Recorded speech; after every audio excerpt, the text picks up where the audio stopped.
If you activate this dimension of energy, other dimensions of life will open up. One thing is, are you ready for those dimensions? Kundalini yoga in its essence is the most dangerous form of yoga.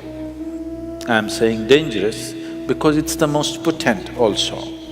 If you have to jump into an abyss, you should be insane or you should have enormous trust in somebody.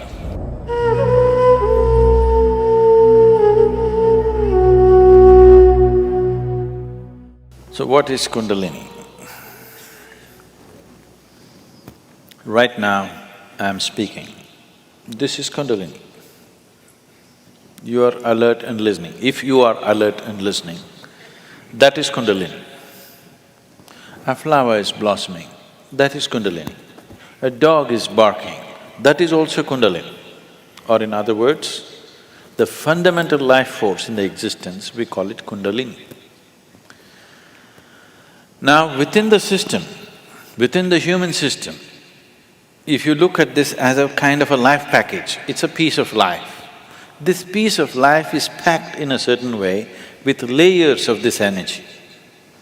One dimension of energy comes alive immediately because that is necessary for your survival process. The other dimensions of energy will not come alive unless you do something about it. Unless you're aware of it and activate it in a certain way, they do not come into existence, they remain dormant. The dormant energy is way bigger than the energy that is in use right now.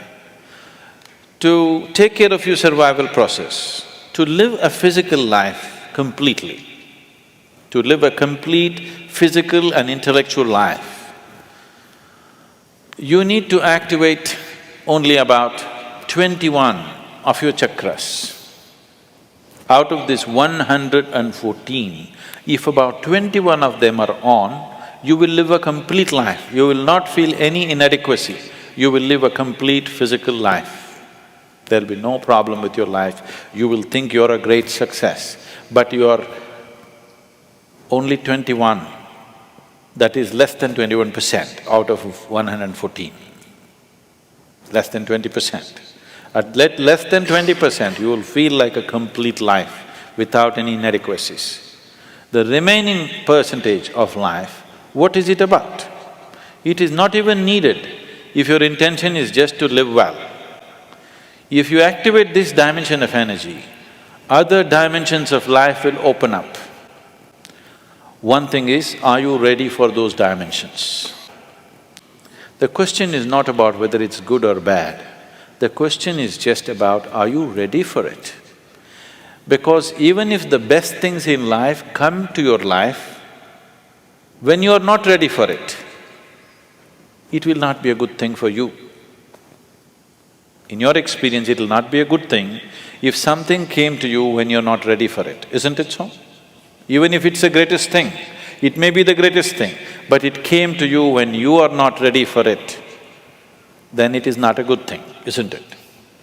So are you ready for it is the first question. If you're ready for it, what can we do for it? What can we do to activate?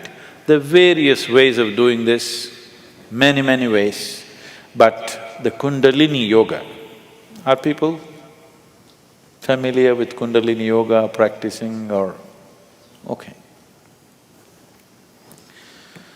Kundalini yoga, I'm not making a comment about anybody, okay? Kundalini yoga in its essence is the most dangerous form of yoga. I'm saying dangerous because it's the most potent also. What is most potent is always the most dangerous, if improperly handled. There are various kinds of energy in the world right now. Even the electricity is being manufactured produced in so many different ways. One of the ways that we do it is through nuclear reactions, nuclear reactors rather.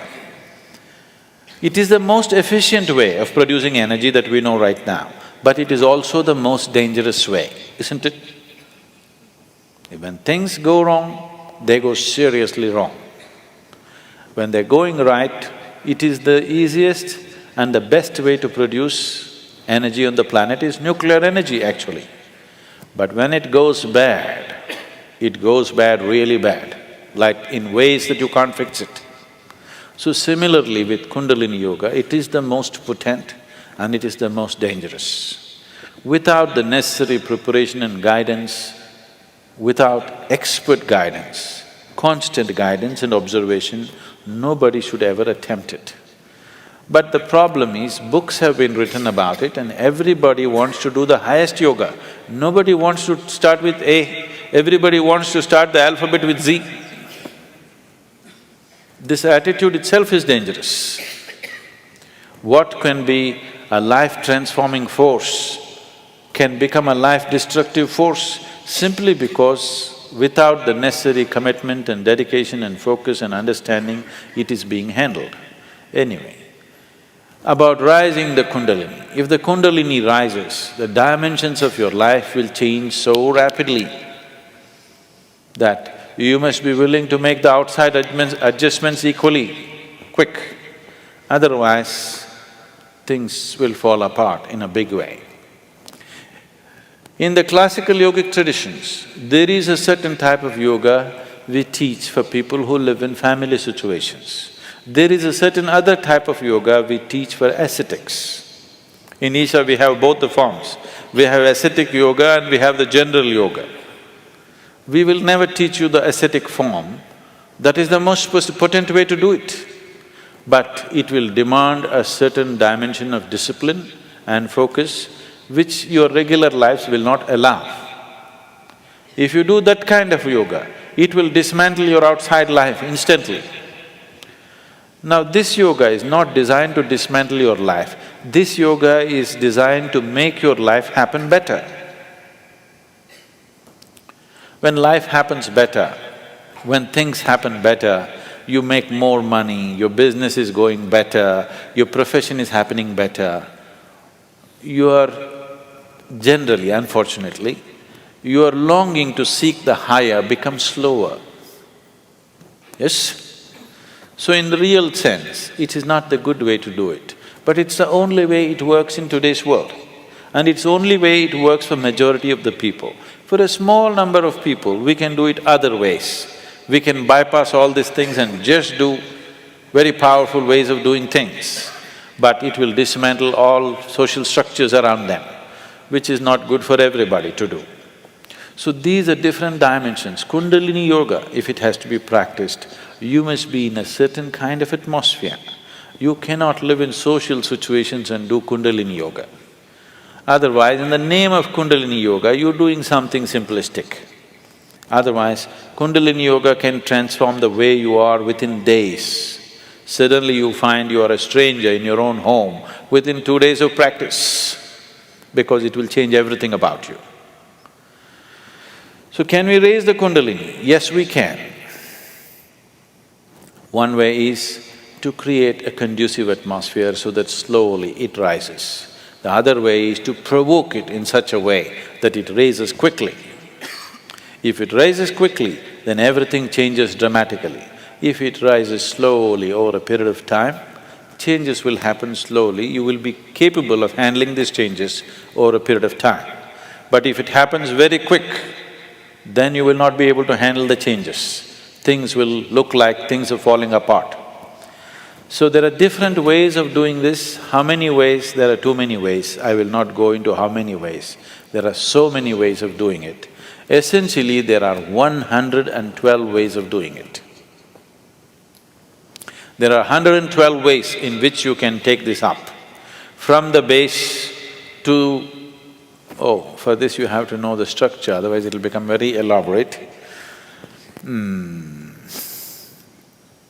Out of these 114 chakras, there are 7 which we recognize as 7 dimensions.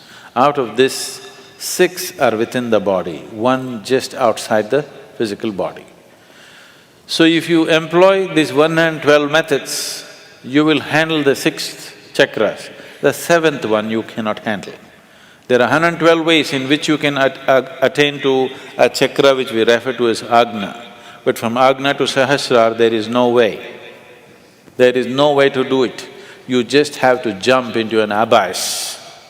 If you have to jump into an abyss, you should be insane, or you should have enormous trust in somebody. Somebody says jump, and you are jumping because you have such a deep trust in somebody that when he says jump, it has to be good for you. You simply jump into a bottomless pit. So, the journey from the Mooladhara to Agna, there are 112 ways to get there. But from there to there is no way. It is just one jump that can happen in trust, in devotion or in madness. Choice is yours.